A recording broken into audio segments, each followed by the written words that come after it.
Quero convidá-los a abrir a Escritura Sagrada na carta de Paulo, a primeira carta de Paulo aos Tessalonicenses, no seu capítulo 3. 1 Tessalonicenses, capítulo 3. Nós vamos dar sequência às nossas meditações em série nessa carta. Capítulo 3. Meus irmãos, no final do capítulo 3, que foi alvo da nossa última devocional, nós vimos o apóstolo Paulo expressar dois grandes desejos.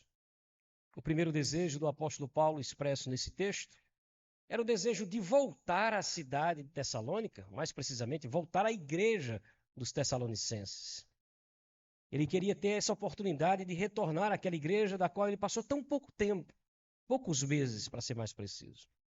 Veja ele expressando esse desejo nos versículos 10 e 11 do capítulo 3. Ele diz assim: orando noite e dia com o máximo empenho para vos ver pessoalmente e reparar as deficiências da vossa fé. Ora, o nosso mesmo Deus e Pai, Jesus nosso Senhor, dirija-nos o caminho até vós. Como você deve ter percebido no finalzinho do verso 10, a igreja em Tessalônica tinha algumas deficiências doutrinárias que precisavam ser sanadas ali. Essa talvez tenha sido a principal razão de Paulo desejar retornar à igreja, para educá-los naquilo que precisava ainda ser educado. Agora veja, diante dessa impossibilidade, ele passa então a tratar dessas deficiências nessas cartas que ele escreveu aos Tessalonicenses. Então, o primeiro desejo que Paulo expressa, quero muito voltar aí. E queria voltar para poder sanar algumas deficiências doutrinárias da igreja. Segundo desejo que Paulo expressa aqui é que Deus continue abençoando aqueles irmãos, concedendo-lhes crescimento espiritual, especialmente no que se refere ao amor fraternal. Veja que Paulo expressa isso nos versículos 12 e 13. A ideia de que Deus fizesse com que aquela igreja crescesse ainda mais nesse amor fraternal e que dessa maneira confirmasse aqueles irmãos no processo de santificação e preparasse também aquela igreja para a volta de Cristo. Verso 12 e verso 13. E o Senhor vos faça crescer, esse é o segundo desejo dele, né? Crescer e aumentar no amor, uns para com os outros, e para com todos, como também nós para convosco, a fim de que seja o vosso coração confirmado em santidade, isento de culpa, na presença do nosso Deus e Pai, na vinda do nosso Senhor Jesus com todos os seus santos. Então aqui ele expressa esses dois grandes desejos, vontade de voltar para corrigir alguns erros doutrinários, que aquela igreja ainda não tinha essa compreensão, e também o desejo de que Deus continuasse abençoando a igreja, fazendo com que ela pudesse crescer ainda mais nesse amor fraternal. Dito isso, ele parte então para orientar essa igreja nesse sentido, nessa direção. No versículo que nós acabamos de ler, ele diz assim, que Deus confirme vocês em santidade, isentos de culpa. Baseado nisso, Paulo passa a orientá-los no capítulo 14. Como viver então de maneira que agrade a Deus. Olhe o capítulo 4, o versículo 1, ele diz assim: finalmente, irmãos, nós vos rogamos e exortamos no Senhor Jesus, que como de nós recebestes, quanto à maneira por que deveis viver e agradar a Deus, e efetivamente estáis fazendo, continueis progredindo cada vez mais. Perceba que ele encerra dizendo que aquela igreja já estava vivendo essa santificação, né? A nossa ideia, Paulo traz, como eu já orientei vocês, é entender de que maneira a gente pode viver agradando a Deus. Aí ele encerra dizendo assim, como vocês efetivamente estão fazendo. Paulo reconhece que aquela igreja já buscava a santificação. Eles foram instruídos por Paulo para entender que a santificação é o grande objetivo nosso, deve ser o nosso grande objetivo. A santificação é a vontade de Deus para a nossa vida. Olha o que diz o verso 2 e o início do verso 3. Porque estáis inteirados, vocês foram instruídos, quantas instruções vos demos da parte do Senhor Jesus. Aí ele encerra o verso 3, assim, inicia o verso 3, pois essa é a vontade de Deus, a nossa santificação. Ou seja, nós instruímos vocês de que a vontade de Deus para a sua igreja é o quê? A santificação. que vocês vivam dedicando a vida de vocês a Deus, buscando agradá-lo com a própria vida. Como é que isso se daria na prática?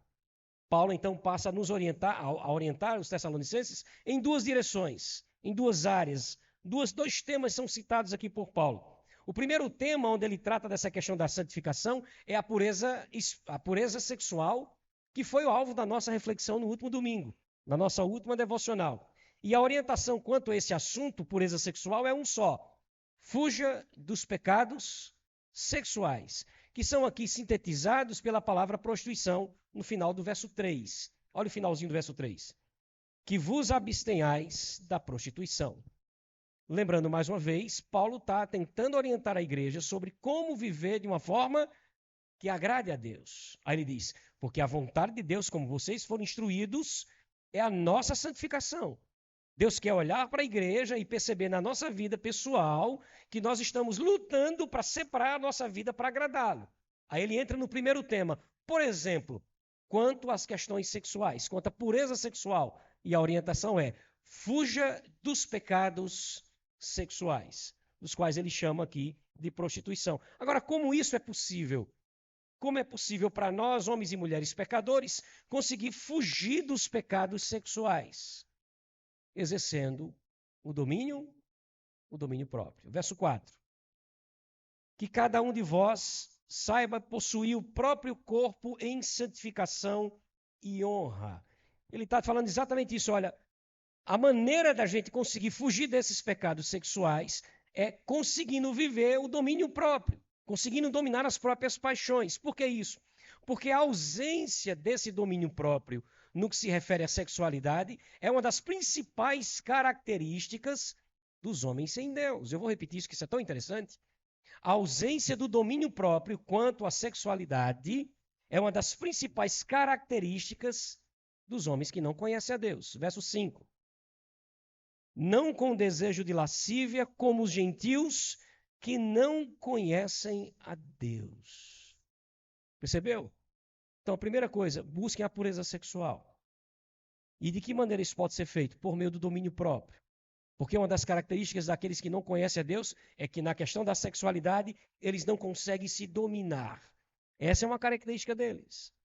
Aí ele passa a dizer também que quando esses pecados sexuais são praticados entre nós, na nossa relação como cristãos, é como se nós estivéssemos roubando a santidade um do outro. Quando os pecados que são praticados fora da vontade de Deus, na área sexual, que são comuns aos homens que não conhecem a Deus, quando esses pecados são encontrados aonde? No meio do povo de Deus. Aqueles que praticam esses pecados é como se eles estivessem roubando a santidade do outro irmão. Olha como ele inicia o verso 6. E que nessa matéria, ou seja, nesse assunto, ninguém ofenda nem defraude a quem? Ao seu irmão. Porque uma vez que isso acontece entre nós, não podemos esquecer que o nosso Pai, nosso Deus como um Pai que nos ama, também nos disciplina. Você entendeu? Ou seja, isso vai nos trazer grandes problemas em relação ao nosso Deus. Porque por amor, Deus vai disciplinar os filhos que vivem na impureza sexual. Olha a parte que não lemos do verso 6 e o verso 7. Porque o Senhor, contra todas essas coisas que foram citadas agora, como antes vos avisamos e testificamos claramente, é o vingador. Porquanto Deus não nos chamou para a impureza, e sim para a santificação. Você entendeu o recado até aqui, não é? Vivam a santificação no que se refere à pureza sexual, porque vocês conseguem ter domínio próprio, a gente vai entender de que maneira isso é possível no final da reflexão de hoje. Não é? Vocês precisam aprender a dominar a si mesmo, porque quando não conseguem se dominar, se assemelham aos homens que não conhecem a quem? Que não conhecem a Deus. Eles é quem vivem sem nenhum freio nessa área. Vocês não podem ser assim. Quando vocês pecam contra Deus nas questões sexuais entre vocês, é como se estivessem roubando a santidade uns dos outros. E Deus se ira com isso. E como um pai que ele é, vos punirá. Em outras palavras, é isso que ele está colocando. Quando nós desprezamos a orientação de Deus nesse sentido, estamos desprezando a quem? O próprio Deus. Verso 8. De maneira que quem rejeita essas coisas, não rejeita o homem, e sim a quem? E sim a Deus, que também vos dá o seu Espírito Santo. E aqui ele encerra o primeiro tema. Lembrando aqui da origem, me permita ser muito repetitivo, a origem é como viver de forma que agrada a Deus, como ele colocou no início do capítulo 4. Aí ele começa a dirigir a nossa compreensão nesse sentido à luz de dois temas. Primeiro, como agradar a Deus na vida sexual, aprendendo a dominar a si mesmo, não vivendo como aqueles que não conhecem a Deus, como os homens que não conhecem a Deus. Porque quando a gente pratica esse tipo de pecado, é como se estivéssemos furtando a santidade uns dos outros. E Deus nos punirá. Porque ao fazer isso, estamos desprezando não simplesmente sua instrução, mas o próprio Deus. O próprio Deus. Ele parte então para o segundo tema, meus irmãos, a partir do versículo 9, que é o amor fraternal.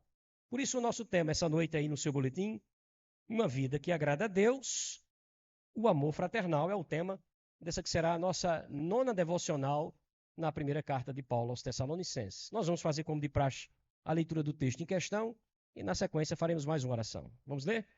Diz assim, a partir do verso 9 até o versículo 12. Veja que ele muda de assunto. No tocante ao amor fraternal, é como que diz, olha, falei sobre a pureza sexual, agora vou falar desse outro assunto. No tocante ao amor fraternal, não há necessidade que eu vos escreva, porquanto vós mesmos estáis por Deus instruídos que deveis amar uns aos outros. Olha que coisa linda o verso 10. E, na verdade, estáis praticando isso mesmo, para com todos os irmãos em toda a Macedônia. Contudo, vos exortamos, irmãos, a progredirdes cada vez mais e a diligenciardes por viver tranquilamente, cuidar do que é vosso e trabalhar com as próprias mãos, como vos ordenamos, de modo que vos porteis com dignidade para com os de fora e de nada venhais a precisar. Temos algumas surpresas aqui nesse texto. Igreja de Tessalônica é uma igreja muito cheia de virtudes, não é? Eu acho lindo quando Paulo começa a instruir, vocês, a vontade de Deus é que façam isso. Aí ele faz assim, e vocês estão vivendo essas coisas? Aí ele parte para outro assunto e diz assim, e Deus também quer que o seu povo viva dessa e daquela maneira. Aí ele para e diz assim, e vocês estão praticando essas coisas? Mas nenhuma igreja é perfeita. E aqui a gente vai se deparar com falhas na igreja em Tessalônica. Mas vamos orar? Estou empolgado, tá vendo? Estou empolgado para mostrar a você essas coisas. Vamos pedir a Deus que fale ao nosso coração. Querido Deus, poder nos reunir como igreja para te adorar, mas também para te ouvir. E nesse instante nós queremos, por meio da tua palavra, entender a tua vontade para nós, como cantamos agora há pouco, ó Deus.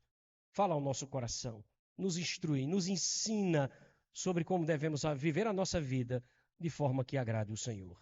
Nossa oração é essa, e a ti fazemos, em nome de Jesus. Amém.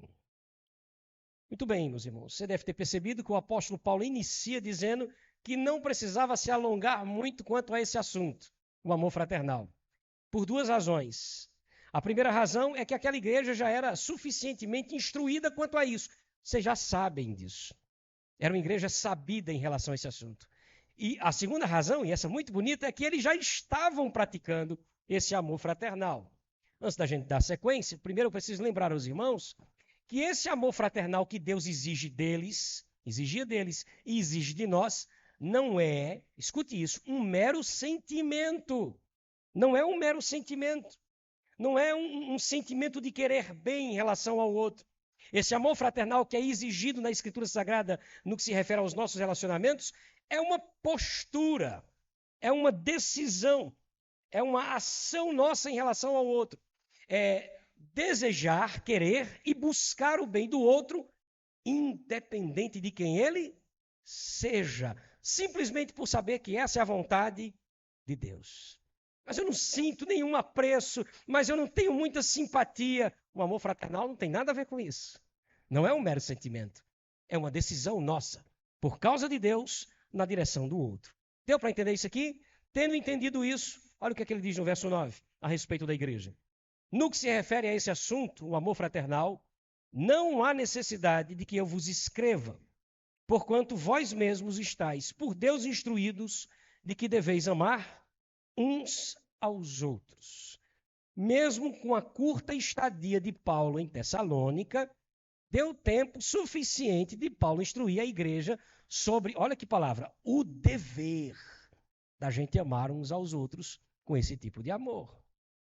É possível que quando Paulo diz assim, não é preciso que eu vos escreva, é possível que alguém tenha dito a ele, Paulo, escreve sobre esse assunto.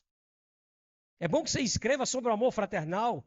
E quando Paulo lembra disso, assim, olha, não preciso. Primeiro porque quando eu estive aí, vocês foram muito bem instruídos sobre isso. Sobre o quê? Sobre o amor fraternal ser uma obrigação, um dever, amar uns aos outros. Aquela igreja era uma igreja bem instruída sobre esse assunto e mais. E agora vem a parte boa da coisa. Era uma igreja que estava vivendo esse amor fraternal, experimentando disso. Olha o que é que ele diz no versículo 10. A parte A diz assim, e na verdade, estáis praticando isso mesmo com todos os irmãos em toda a Macedônia. Ah, isso aqui é boa notícia de se ouvir, né? Paulo diz, olha, eu nem preciso escrever muito. Vocês pediram para escrever sobre isso? Não entendi. Porque, primeiro, vocês foram muito bem instruídos por isso a respeito disso quando eu estive aí. E mais, as notícias que eu fiquei sabendo de Timóteo, lembrando que Paulo escreve a carta depois de ter recebido Timóteo de volta, né, de ter ido por lá, as notícias que eu recebi de Timóteo é que vocês estão vivendo esse amor fraternal, experimentando disso. É o que Paulo coloca aqui. A única orientação que ele vai dar é que isso continue sendo uma verdade, ou seja, vocês precisam continuar crescendo nesse amor fraternal. Olha o finalzinho do verso 10 que não lemos. Contudo, vos exortamos, irmãos, a quê? A progredirdes cada vez mais. E aqui acende uma luz de alerta. Mesmo vivendo as virtudes, há uma possibilidade de retrocesso da nossa parte. A gente precisa ficar vigilante em relação a isso. A nossa igreja é boa nisso, a nossa igreja faz isso, eu pratico isso na vida, eu consigo lidar com essa situação. Fique vigilante, porque há uma possibilidade de regressão. De que maneira a gente podia pensar de forma de exemplo no que seria uma regressão nesse assunto, nesse sentido? Por exemplo, uma espécie de amor seletivo. O que seria um amor seletivo? Aquela ideia de que eu consigo desejar e buscar o bem das pessoas com quem eu simpatizo. Não é? Eu sou seletivo em relação a isso. As pessoas com quem eu me identifico. As pessoas que fazem parte do meu grupo, da minha, para usar uma palavra mais atual, da minha bolha, ou coisa desse tipo. Não é? Perceba, nós podemos ser seletivos em relação a esse amor, o que seria uma regressão da ordem dada por Deus. Podemos não apenas sermos seletivos, mas a gente pode colocar limites nesse amor, do tipo assim, eu tenho a vontade, o desejo de querer bem e busco querer bem de pessoas uma vez ou outra, aqui ou ali, mas nunca sempre. Ou então dizendo assim, há limites para exercer esse amor, quando não há limites para exercer esse amor. Eu não posso ser seletivo, eu não posso limitar esse amor. Eu fico imaginando se Jesus, se Cristo, agisse assim conosco também. Já imaginou? Se Cristo agisse dessa forma, sendo seletivo ou sendo limitado esse seu amor? Eu já agi com muito amor com você uma ou duas vezes, não é? Mas já é a quinta vez que eu preciso agir dessa forma com você. Louvado seja Deus que ele não é assim. E mais, ele nos diz que nós precisamos amar uns aos outros, adivinha? Com o mesmo amor com que ele nos amou. Eu preciso lembrar desse texto. João 13:34, Jesus disse, como eu os amei, vocês devem amar uns aos outros. Então, essa é a ordem que ele está dando a Tessalônica, aos irmãos tessalonicenses. Ele diz, olha, mudando de assunto, vocês pediram para eu escrever a respeito do amor fraternal, mas, meus irmãos, eu não entendi muito. Porque quando eu estive aí, eu ensinei a vocês que isso é uma obrigação, é um dever. E mais, eu fiquei sabendo que vocês estão vivendo isso. Se é para orientá-los, então lá vai. Não regridam nisso. Prossigam amando uns aos outros. Prossigam amando uns aos outros. De que maneira, então, meus irmãos, prestem bem atenção, que a gente já está caminhando para o fim da nossa devocional. De que maneira nós podemos, na prática, vivenciar esse amor? Ou, pegando um gancho no que ele coloca, de que maneira nós podemos progredir nesse amor na prática? Paulo nos dá pelo menos 3 exemplos. E aqui que a gente vai precisar tomar nota, viu? Aqui que a coisa fica interessante. 3 exemplos. Primeira forma de viver na prática esse progredir do amor fraternal, buscando viver de forma tranquila. Olha como ele começa o verso 11. E a diligenciardes por viver como? Tranquilamente. Em outras palavras, busquem viver em paz. Esforcem-se por isso. Esforcem-se por isso. Para que possam progredir nesse amor fraternal, era necessário evitar os conflitos entre vocês. E nós sabemos que muitas vezes, muitos de nós, somos extremamente conflitantes, não é? Tem muitos de nós que eu não sei o ditado que diz que dá um boi para não entrar numa... Eu não vou arriscar aqui, eu vou dizer errado. Mas tem muita gente que gosta disso, que gosta do conflito. Né? Que a palavra muitas vezes é uma palavra armada, no sentido de que ela tem uma intenção certa de ferir ou de provocar o problema. Há pessoas que são silenciosas em tudo, mas conseguem abrir a boca quando na intenção, muitas vezes, é criar o conflito entre nós. Paulo deixa claro, olha, vocês precisam progredir, vocês estão indo bem, mas para que isso seja uma realidade, vivam uma vida de tranquilidade entre vocês. Busquem isso. Se esforcem para evitar os conflitos. Se esforcem para evitar os conflitos. A segunda coisa que ele coloca, ainda mais interessante, é buscar cuidar, olha que coisa, da própria vida. Deixar de querer cuidar da vida dos outros e buscar cuidar da própria vida. Está no texto, o mesmo verso 11. Ele diz assim, na íntegra, do início, a diligenciardes por viver tranquilamente. Aí ele completa dizendo, cuidar do que é vosso. Aqui a ideia é exatamente essa, irmãos. Cuidar da própria vida. É uma verdade que nós temos, escute, o dever de orientar uns aos outros ao saber que alguém está vivendo algum erro ou algum pecado. Nós temos a obrigação de orientar, de ajudar nesse sentido. É um dever nosso. Mas nós não temos o direito de vigiar a vida de ninguém, procurando saber daquilo que a gente ainda não sabe. Eu vou repetir, porque isso aqui ficou interessante. Nós temos o dever, a obrigação de orientar uns aos outros ao saber de algum erro ou pecado praticado. Fiquei sabendo. Eu preciso orientar meu irmão. Mas nós não temos o direito de vigiar a vida de ninguém procurando saber daquilo que ainda não sabemos. Eu não estou sabendo. Diz para mim. Eu não tenho esse direito. Eu não tenho esse direito. E há pessoas que se alimentam de fofoca.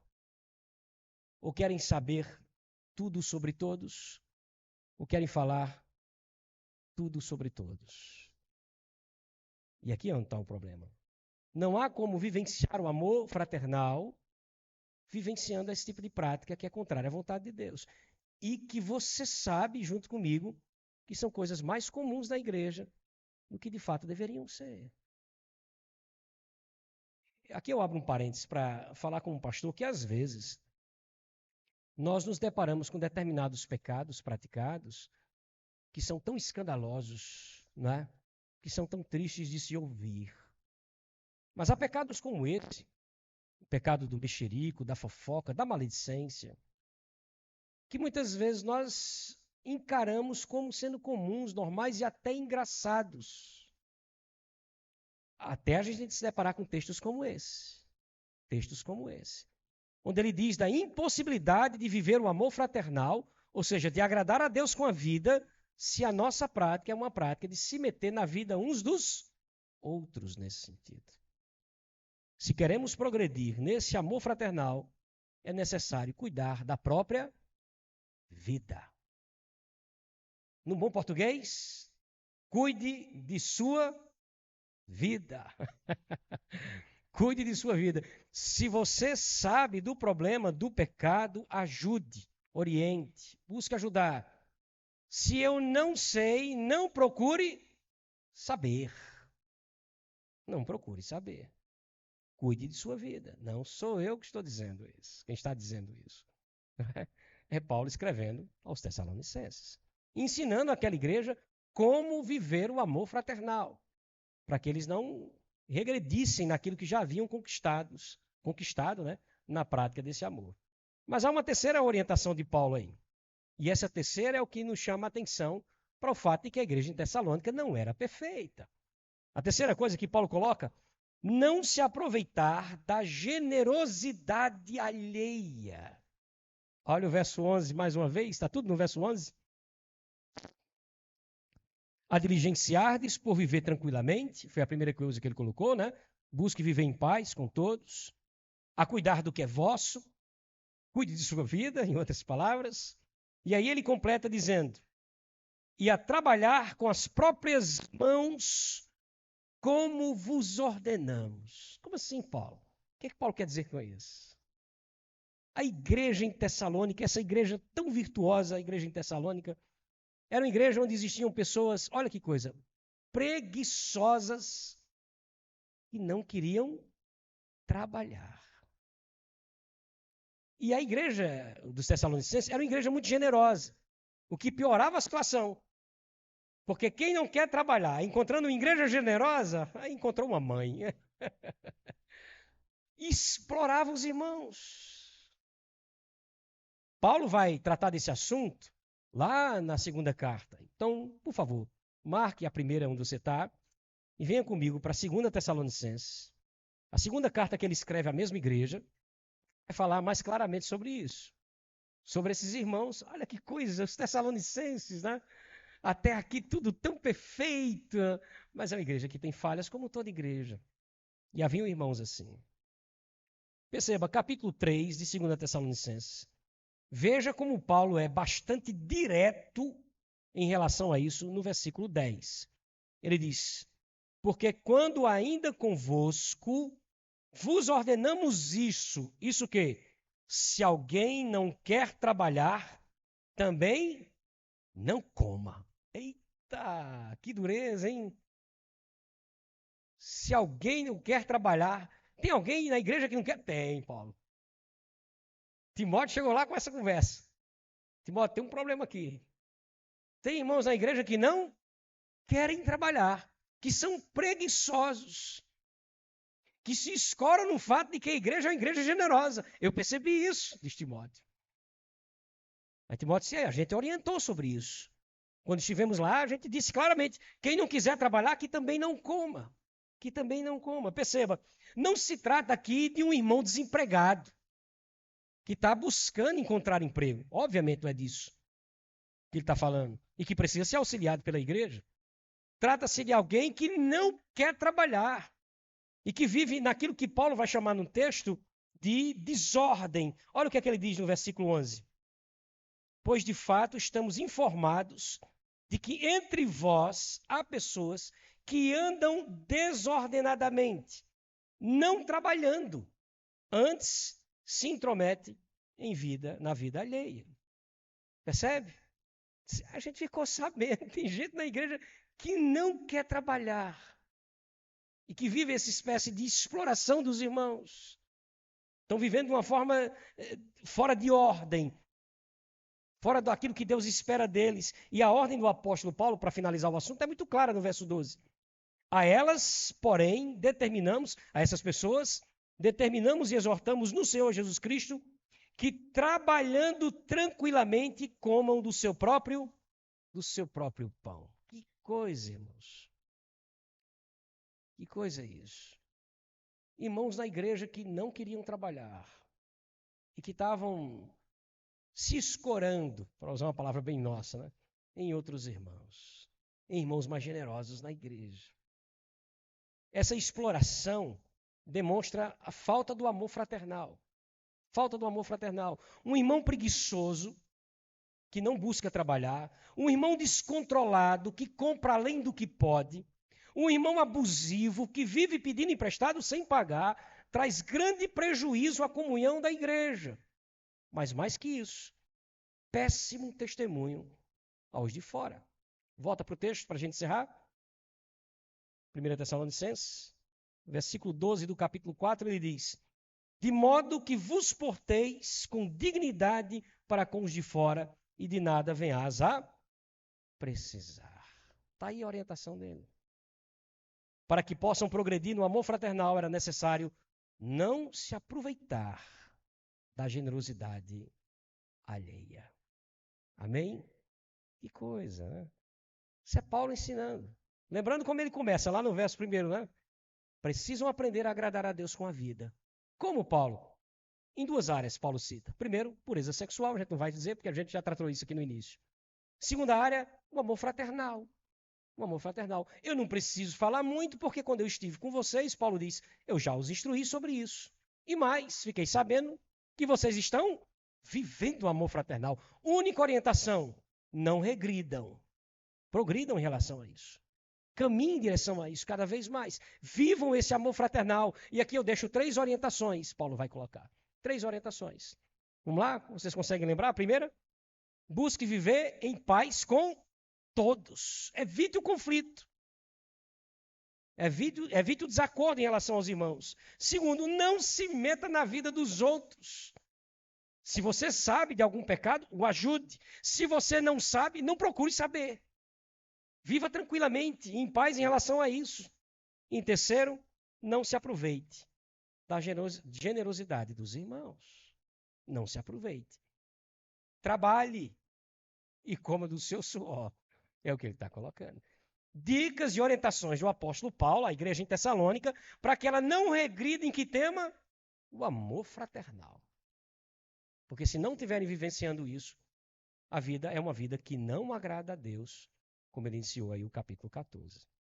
Queridos, viver uma vida que agrada a Deus é um grande desafio. E vai ser sempre para nós. Por quê? Porque nós ainda somos pecadores.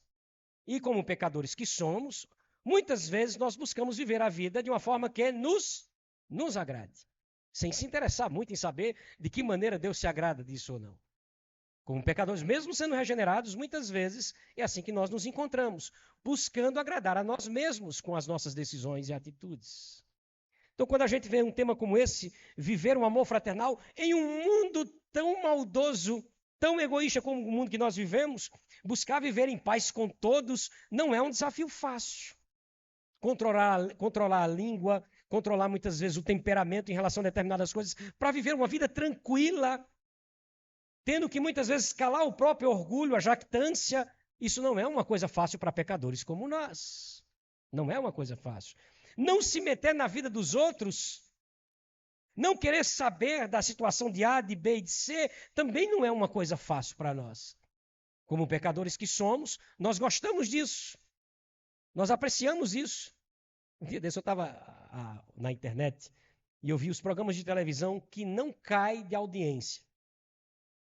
Adivinha quais são os programas de TV que não caem da audiência?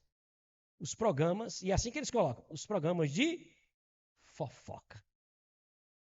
Veja, é uma característica do mundo sem Deus. Como Paulo disse, que a falta de domínio próprio caracteriza um homem sem Deus, aqui é a mesma coisa, irmãos, a mesma coisa. A gente muitas vezes não tem esse domínio próprio, de não quero saber, não vou buscar saber disso. A gente não vai conseguir viver o amor fraternal. E a gente sabe que, de fato, é um desafio muito grande controlar a alma em relação a isso. Por fim, não se aproveitar da generosidade alheia, como pecadores que somos. Conseguir colocar freios nessas coisas não são coisas fáceis. Eu concordo com você de que não é fácil viver isso. Mas nós temos um aliado. Nós temos um aliado ao nosso lado aqui, que foi citado no versículo 8 desse capítulo. Eu vou citar novamente com vocês. Olha o verso 8, o que é que diz? E entenda quem é o nosso aliado. De maneira que quem rejeita essas coisas não rejeita o homem, sim a Deus. Deus que também nos dá quem? O seu Espírito. É engraçado porque quando você lê esse texto, parece que o final do texto não tem nada a ver com aquilo que ele havia falado. Falado sobre pureza sexual e tal. Aí de repente ele coloca no meio, entre essas duas questões, pureza sexual e amor fraternal, o fato de que Deus nos concedeu quem? O Espírito Santo. Mas eu tenho certeza que você já entendeu onde é que ele entra aqui. Somos capazes, irmãos, de aceitar o desafio de viver a pureza sexual e o amor fraternal. Não por nossa própria força, mas porque Deus nos deu o Espírito Santo. E é a presença do Espírito Santo conosco que nos faz capazes de viver essas verdades e essas virtudes que Deus coloca aqui. Essa é a realidade. Então veja, Quanto mais cheios do Espírito Santo, mais capazes seremos de vivenciar as virtudes exigidas por Deus aqui a nós. E mais capazes seremos automaticamente de viver de uma forma que agrade a Deus. Como então ser cheio do Espírito Santo? Ah, não. Vamos cair no mesmo tema. Por meio de uma vida devocional ativa, frequente. Uma vida devocional real, salutar, daqueles que desejam ouvir Deus falar ao coração todos os dias e fala com Deus todos os dias. Só uma vida devocional regular nos faz cheios do Espírito Santo. Essa é a única realidade. Então veja, se a vida devocional se torna uma prioridade, o amor fraternal pode se tornar uma realidade. Essa frase é boa, eu vou repetir. Se a vida devocional se torna uma prioridade, o amor fraternal exigido por Deus pode ser uma realidade. Eu posso viver isso. Eu posso viver a pureza sexual. E posso viver o amor fraternal. Como os meus irmãos em Tessalônica estavam vivendo. Não foi isso que Paulo disse? Mesmo sendo igreja, meus irmãos, que começou com o início ali com Paulo, mas que teve que ver Paulo saindo da cidade muito rapidamente. Ou seja, não deu tempo daquela igreja amadurecer. Era uma igreja novinha. Novinha. Mas uma igreja cheia de virtudes. Falhas nós vimos aqui, mas uma igreja cheia de virtudes. Paulo diz, olha, eu ia escrever sobre isso, mas vocês já estão vivendo essas coisas. Mas como é que aqueles irmãos viviam isso? Por meio do Espírito Santo de Deus. Por meio do Espírito Santo de Deus.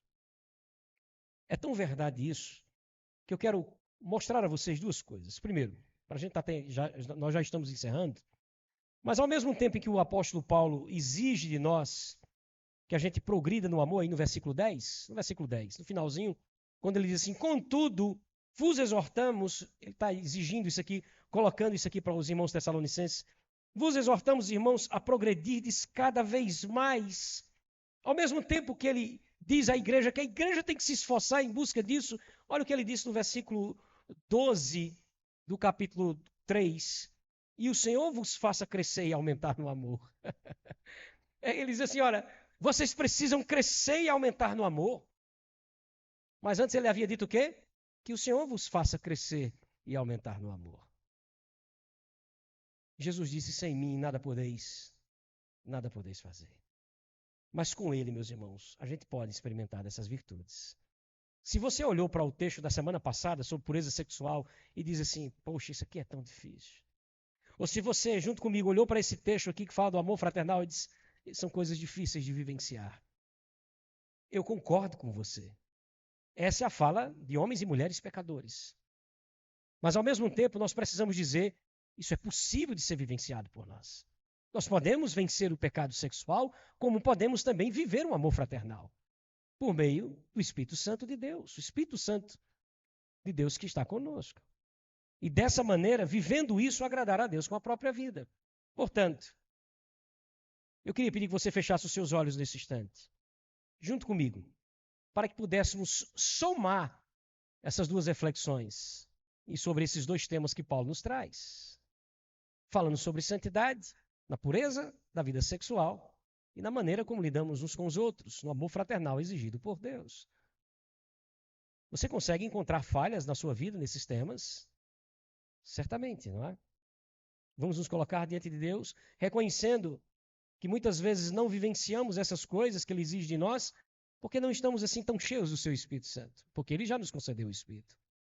E agora a gente sabe o caminho para isso. Como é que anda a sua vida devocional? Vamos orar. Santo Deus, Tua palavra é tão clara para nós, Teu ensino é tão transparente, sem rodeios, o Senhor fala diretamente ao nosso coração. E nós queremos Te agradecer por Tua palavra santa. Te agradecer, ó Deus, por essa experiência vivenciada pelos nossos irmãos em Tessalônica, que fez com que Teu servo escrevesse essas verdades inspiradas e elas chegassem a nós, para que pudéssemos, assim como aquela igreja, corrigir também os nossos passos diante do Senhor.